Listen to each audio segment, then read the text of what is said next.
हम अपने घर को neat and clean and well organise रखने के लिए क्या कुछ नहीं करते। हम मार्केट से काफी ऑर्गेनाइजर भी परचेज करते हैं, लेकिन सारे ऑर्गेनाइजर हम परचेज नहीं कर पाते और कुछ सामान हमारे इस तरीके से ऑर्गेनाइज भी नहीं हो पाते। Hello friends, welcome back to my channel एनजिप्स क्रिएशन। तो मैं आपको इस चैनल पे आपके साथ कुछ ऐसे ही आइडिया शेयर करती हूँ जिनसे आपके काफी पैसे भी बच जाते हैं और साथ साथ में आपका घर भी ऑर्गेनाइज रहता है। तो बिल्कुल मैं जितना हो सकता है आपके साथ जीरो कॉस्ट में ही आइडिया शेयर करती हूँ।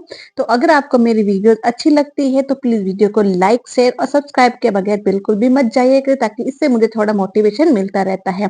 तो चलिए आज के आइडिया शुरू करते हैं।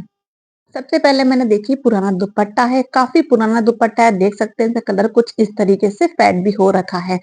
तो मेरे पास और कोई दुपट्टा नहीं था तो मैं इसी का ही यूज कर रही हूँ। तो आपको सबसे पहले दुपट्टे को देखिए इस तरीके से फोल्ड कर लेना है। तो मेरा दुपट्टा जो साइज है वो थोड़ा कम साइज में है, तो इसलिए मैंने इसको 3 फोल्ड किया है। आप अपने दुपट्टे के साइज के अकॉर्डिंग इसको इस तरीके से फोल्ड कर लीजिए। तो मैं यहाँ पर देखिए इस तरीके से पहले अच्छे से फोल्ड कर लूंगी। पूरी लेंथ के अंदर जितना दुपट्टा था उसको फोल्ड किया है और फिर देखिए इस तरीके से लेंथ के अंदर फिर से मैंने डबल फोल्ड कर दिया है। तो हमें दुपट्टे को पहले चौड़ाई के अंदर और फिर लेंथ के अंदर डबल कर देना है। ऊपर की तरफ देखिए कुछ इस तरीके से इसके जो पीसेस हैं बिल्कुल भी बराबर नहीं है, क्योंकि आपको पता है दुपट्टे के अंदर इस तरीके से जो किनारी होती है वो कुछ इस तरीके से होती है। तो आपको फोल्ड कर देना है ताकि उसकी फिनिशिंग अच्छे से आ जाए। उसके बाद हमें यहाँ पर एक सिलाई लगा देनी है और सिलाई लगाने के बाद देखिए हम इस तरीके से ये वाला हैंगर भी अटैच कर सकते हैं। लेकिन अगर आपको ये वाला हैंगर नहीं है और दूसरा वाला हैंगर है तो आप पहले हैंगर को अटैच साथ में ही करके फिर स्टिच कीजिए। तो मैंने यहाँ पे देखिए उस तरीके का हैंगर लिया है। और जिनको सिलाई मशीन जिनके पास नहीं है या सिलाई मशीन से वो नहीं कर पाते काम, तो मैं उनके लिए आज ये वाला आइडिया हाथ से स्टिच करने के लिए लेके आई हूँ। देखिए मैंने इस तरीके से हाथ से स्टिच किया है। स्टिच करने के बाद अब हमें यहाँ पे देखिए इस तरीके से नीचे से हम क्या करेंगे, मार्किंग करना शुरू करेंगे। तो आपकी जितनी लेंथ है ना, जरूरी नहीं है कि आप सारे बॉक्सेस बराबर लेंथ के अंदर करें। तो आप अपने जो भी मैं जैसे पर्स ऑर्गेनाइज कर रही हूँ, तो मैं अपने पर्स के अकॉर्डिंग देखिए इसके अंदर मैं यहाँ पर लाइनिंग ड्रॉ कर रही हूँ। अगर बड़े पर्स हैं तो मैं बड़े पर्स के अकॉर्डिंग यहाँ पे कर लूंगी और छोटे पर्स हैं तो आप छोटे पर्स के अकॉर्डिंग भी कर सकते हो। तो मैंने यहाँ पे देखिए ऊपर की तरफ तो छोटे छोटे पर्स रखने के लिए और नीचे की तरफ मैं थोड़ा एक बड़ा रखा है, क्योंकि एक एक मेरा पर्स काफी बड़ा है उसके अंदर, तो मैं वो वाला एडजस्ट कर दूंगी। अब जहां जहां हमने लाइन ड्रॉ की है वहीं वहीं पे देखिए हमें इस तरीके से हाथ से स्टिच कर देना है। आप चाहो तो ग्लू गन का भी यूज कर सकते हो। अगर हाथ से स्टिच नहीं करना चाहते तो आप डायरेक्ट, जिनको बिल्कुल भी नहीं आता तो वो ग्लू गन का भी यूज करके इसको सेट कर सकते हैं। तो आप अपने अकॉर्डिंग इसको जिस तरीके से इसको अटैच करना चाहें वैसे आप अटैच कर सकते हैं। मैं देखिए यहाँ पर इस तरीके से जहां जहां मार्किंग करूंगी वहां वहां मैं इस तरीके से स्टिच कर दूंगी। तो अब यहाँ पे देखिए सब कुछ स्टिचिंग हो गया है। स्टिचिंग होने के बाद देखिए कुछ इस तरीके से दिखेगा। तो सारे मैंने कंपार्टमेंट इस तरीके से रेडी कर लिए हैं। अब आप इसमें हैंगर इस तरीके से बाद में डाल लीजिए। मैंने बाद में इसलिए डालने के लिए रखा है ताकि अगर वॉश करना पड़े तो हम इजीली हैंगर को निकाल सकें। उसके बाद देखिए यहाँ पर आप चाहो तो एक स्टिच और कर लीजिए ताकि आपका हैंगर अच्छे से सेट हो जाएगा। अब देखिए मैंने इसको कहीं भी आपको जहां हैंग करना चाहते हो वहां आप इसको हैंग कीजिए और उसके बाद जितने भी आपके पर्स हैं आप इस तरीके से ऑर्गेनाइज कर सकते हो। तो मैंने एक बार इसको आपको वॉल पर ही दिखाया है, क्योंकि अलमीरा में उस तरफ क्या लाइटिंग वगैरह पूरी नहीं आती तो फिर आपको पूरा इस तरीके से नहीं दिख पाएगा। इसलिए देखिए मैंने इस तरीके से आपको वॉल पे ही हैंग करके दिखाया है। आप जहां भी इसको ऑर्गेनाइज करना चाहो वहां आप इसको ऑर्गेनाइज कर सकते हो। तो सारे पर्स देखिए मैंने इस अभी ऊपर वाला पोर्शन भी खाली पड़ा है, मैं एक पर्स और ऑर्गेनाइज कर सकती हूँ, नहीं तो आप इस तरीके से इन पर्स को ऑर्गेनाइज करके रख सकते हो। इससे आपके पर्स क्या होते हैं, धूल मिट्टी से भी बचे हुए रहते हैं और साथ साथ में आपके जो पर्स हैं वो अच्छे तरीके से ऑर्गेनाइज भी रहते हैं। जो पर्स चाहिए हम इजिली इसमें से निकाल भी सकते हैं। हमारे घर में क्या होता है कि इस तरीके के जब भी हम साबुन वगैरह लेके आते हैं तो यहाँ पे देखिए इनके साथ इस तरीके के बॉक्स आते हैं। तो आप हर बार उन बॉक्स को उसी टाइम यूज करते होंगे और उसके बाद जो पुराना वाला बॉक्स होते हैं उसको फेंक देते हैं और नया वाला बॉक्स यूज कर लेते हैं। लेकिन अगर आप इन बॉक्स को एक टाइम एक बार एक बॉक्स को नया रख लें और पुराने वाले को आप 2 या 3 बार अगर यूज कर लेते हो तो आप इन बॉक्सेस का काफी अच्छे से यूज में ले सकते हो। तो मैं यहाँ पर देखिए ये इस तरीके से जो ऑयल पेंट कलर होता है मैं उसका यूज कर रही हूँ। आपके पास जो भी कलर है आप एक्रेलिक या पोस्टर कलर यूज कर सकते हो, लेकिन आप उसके अंदर क्या कीजिए, जब भी प्लास्टिक पे आप कलर करें तो उसके अंदर आप फेविकॉल और जो टेल्कम पाउडर होता है आप उसका यूज कीजिए, ताकि उससे आपका जो कलर है वो अच्छे से लॉन्ग लास्टिक रहेगा। उसके बाद देखिए मैंने एक कार्डबोर्ड लिया है जिसकी मैंने शेप कुछ इस तरीके से ली है। आप अपने अकॉर्डिंग जो भी साइज या शेप लेना चाहते हो वो ले सकते हो।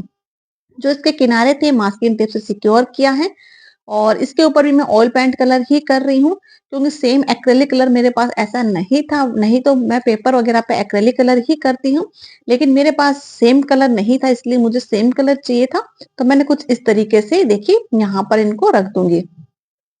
अब जो इसके जो यहाँ पे जो हमने पोर्शन कट किया था, तो मैं यहाँ पर देखिए फेविकोल का यूज कर रही हूँ। काफी लोग कहते हैं कि फेविकोल से चिपकते नहीं है और ग्लू गन हमारे पास है नहीं, तो हम इसको कैसे बनाएं। तो आप फेविकोल का यूज करके देखना। देखिए मैं यकीन से कहती हूँ कि फेविकोल एक ऐसा ग्लू है कि आप कोई भी जो मटेरियल है आप चिपका सकते हो। मैं ज्यादातर जो यूज करती हूँ फेविकोल का ही यूज करती हूँ। बस हाँ, कहीं कहीं मुझे जल्दी काम करना होता है या कहीं पर मुझे लगता है कि कहीं वेट ना करना पड़ जाए, बस मैं वहीं पर ग्लू गन का यूज करती हूँ। वरना जितना हो सकता है तो आप मेरे वीडियोस देखना, मैं वहीं पर फेविकोल का ही यूज करती हूँ, चाहे फैब्रिक हो, चाहे प्लास्टिक हो या कार्डबोर्ड हो। तो मैं ज्यादातर यहाँ पर ग्लू का ही यूज करती हूँ।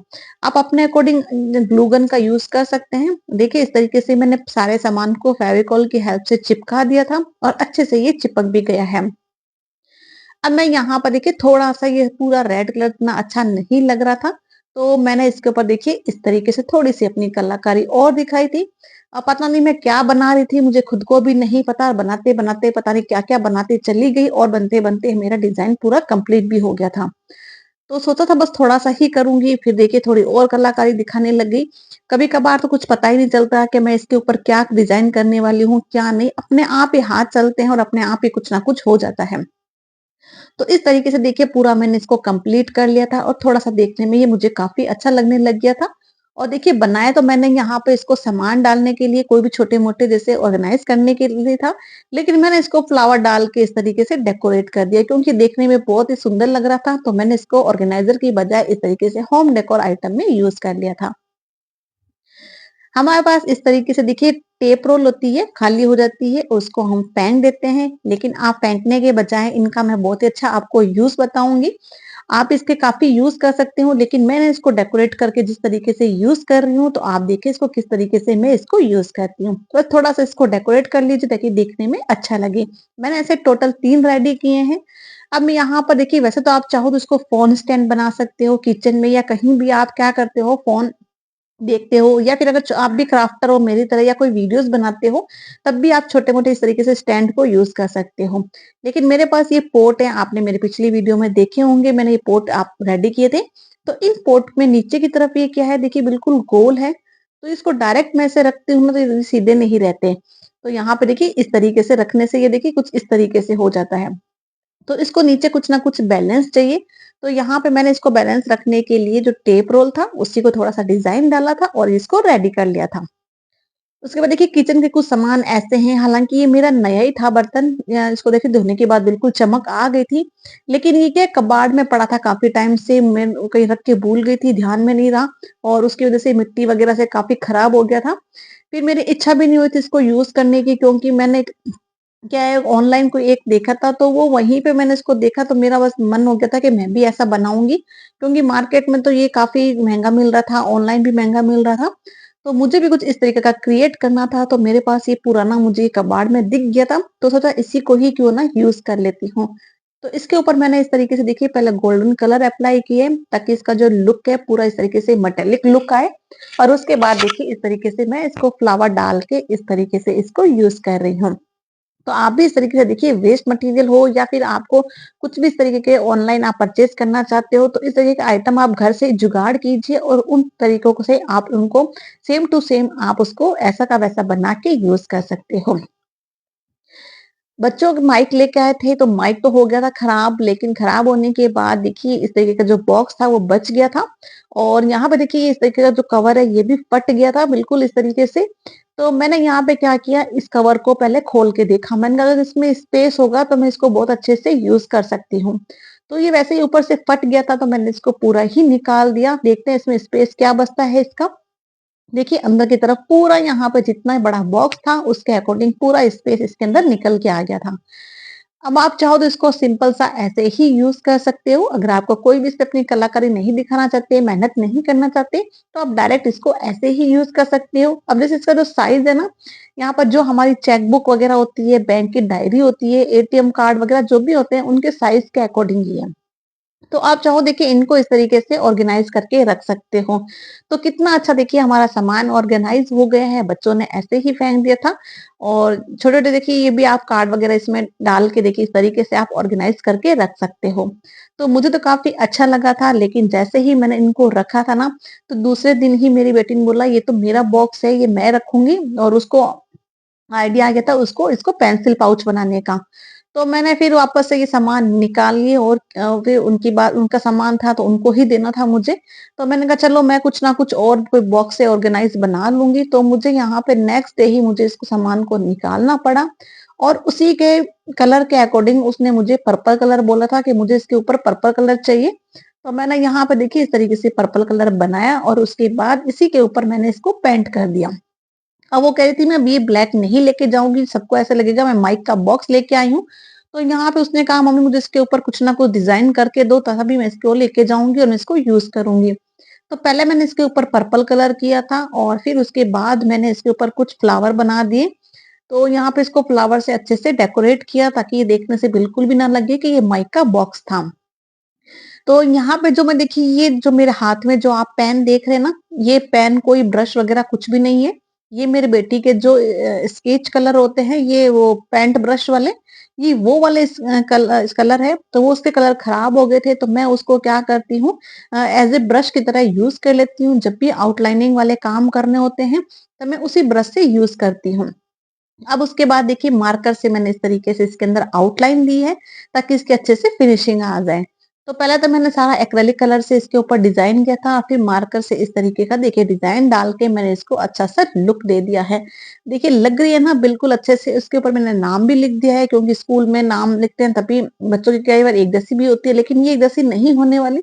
लेकिन फिर भी कई बार बच्चे खो देते हैं तो टीचर्स नाम देख के रख देते हैं कि किसकी है किसकी नहीं, क्यों कई बार दूसरे बच्चे भी कह देते हैं ये हमारा सामान है। तो इस वजह से यहाँ पे देखिए मैंने नाम भी लिख दिया था और उसने मेरी बेटी ने देखिए सारा सामान अपना ऑर्गेनाइज करके रख लिया था। तो यहाँ पर तो कलर वगैरह आ गए थे, स्टेपलर वगैरह भी रख सकते हो और यहाँ पे देखिए इस तरीके से यहाँ भी आप कोई भी सामान रख के ऑर्गेनाइज कर सकते हो। तो उसके जो भी कोई मैप रोल वगैरह थे उसने इसके अंदर डाल दिए और अपनी मर्जी के अकॉर्डिंग देखिए इसको ऑर्गेनाइज भी कर लिया है। तो आपको दोनों में से आइडिया कौन सा अच्छा लगा, पेंसिल पाउच का या फिर एटीएम का जो मैंने पाउच बनाया था उसके अकॉर्डिंग? हम अपने लिए बनाते हैं तो हम अपने लिए आइडिया काफी अच्छा है, लेकिन बच्चों के लिए देखें तो वो बच्चों वाला भी आइडिया अच्छा है। तो मुझे दोनों आइडिया अच्छे लगे। आपको कौन सा आइडिया लगा जरूर बताना। उसके बाद देखिए हम जब भी पर्स लेके आते हैं ना तो कई बार उसके अंदर कोई भी एक पॉकेट नहीं होती और हमें पॉकेट की जरूरत होती रहती है क्योंकि कोई भी चाबी या पैसे वगैरह डालने होते हैं तो हमें पाउच की काफी जरूरत पड़ती है। तो मैं या तो क्या करती हूँ देखिए मेरे पास इस तरह के छोटे छोटे पाउच है। ये वाला पाउच भी मैंने खुद ने ही बनाया था। तो यहाँ पे इस पाउच को या तो मैं यूज कर लेती हूँ या फिर क्या करती हूँ जो हमारे पुराने बैग होते हैं ना देखिए इस तरीके से तो फट जाते हैं क्या, तो उनमें इस तरीके के छोटे छोटे जिपर वाले पाउच होते हैं। तो मैंने देखिए एक पुराने पाउच में से इस तरीके का निकाल लिया था। तो उसी में से आप उन पाउच को निकाल लीजिए। अगर बिल्कुल आपको लगता है फेंकने लायक हो गया तो उनमें से इस तरीके के पाउच निकाल लिए और उन पाउच को आप देखिए इस तरीके से या तो आप हाथ से स्टिच करना चाहते हो स्टिच कर सकते हो, लेकिन ये लेदर का फैब्रिक है तो मैं स्टिच नहीं कर पाऊंगी इसमें। तो मैं इसको डायरेक्ट ग्लू से ही इसको पेस्ट कर लूंगी। तो यहाँ पे मैं ग्लू गन का यूज कर रही हूँ क्योंकि फेविकॉल मैं यहाँ पे यूज कर सकती हूँ, लेकिन यहाँ पे फेविकॉल में क्या है ये लेदर वगैरह है तो ये काफी सूखने में टाइम लगेगा और उस चिपकने में भी काफी टाइम लग जाएगा। तो मुझे ये बैग को यूज़ करना था अभी थोड़ी देर में ही, तो मैंने यहाँ पे देखिए इस तरीके से बहुत बिल्कुल भी कंजूसी नहीं की, अच्छे से यहाँ पे ग्लू का यूज़ किया और ग्लू के बाद मैंने यहाँ पे देखिए ग्लू गन इस तरीके से चिपका दी है। अगर मुझे लगेगा कि ग्लू गन इतना ज़्यादा स्ट्रॉन्ग नहीं हो रहा है, तो एक बार मैं इसको यूज़ कर लूँगी और अगर बाय चांस ये निकल गया तो मैं थोड़ा जाने से कहीं पहले ही या जब मुझे पर्स को यूज़ नहीं करना होगा, तो मैं इसको ऊपर फेविकोल लगा के छोड़ दूँगी ताकि काफ़ी अच्छे से ये और भी मजबूत चिपक जाएगा। अब वो आपके पास जो सामान है, आप अपने अकॉर्डिंग इसको यूज़ कर लेना। बस फेविकोल अगर लगाओ तो आप इसको पूरा 1 दिन अच्छे इसको सूखने के लिए छोड़ देना और इस पे कोई वजन भी रख देना ताकि ये जल्दी से अच्छे से पेस्ट हो जाएगा। तो अभी तो फिलहाल के देखिए मेरा ये अच्छे से इस पेस्ट हो गया है और मेरे यहाँ पर एक पॉकेट बन के रेडी हो गई है। अब इसमें मैं कोई भी पैसे वगैरह डाल के इसमें रखना चाहूँ तो इजीली इसमें डाल सकती हूँ, कहीं भी फ़ोन के साथ मेरा बिल्कुल भी नहीं गिरेगा। तो इस तरीके से छोटे-छोटे आइडियाज़ हैं जिनको मैं यूज़ करती हूँ, इससे मेरा घर काफ़ी अच्छे से ऑर्गेनाइज़ भी रहता है, मेरा सामान भी ऑर्गेनाइज़ रहता है या फिर मेरा घर डेकोरेट भी रहता है। तो आप भी इस तरीके से अपने सारे सामानों को, चीज़ों को इस तरीके से ऑर्गेनाइज़ कीजिए, वो भी बिना किसी खर्च के। तो आज के आइडियाज़ मेरे यहीं पूरे होते हैं। अगर वीडियोज़ मेरी अच्छी लगी तो प्लीज़ वीडियो को लाइक कर देना, चैनल को सब्सक्राइब कर देना। Bye bye.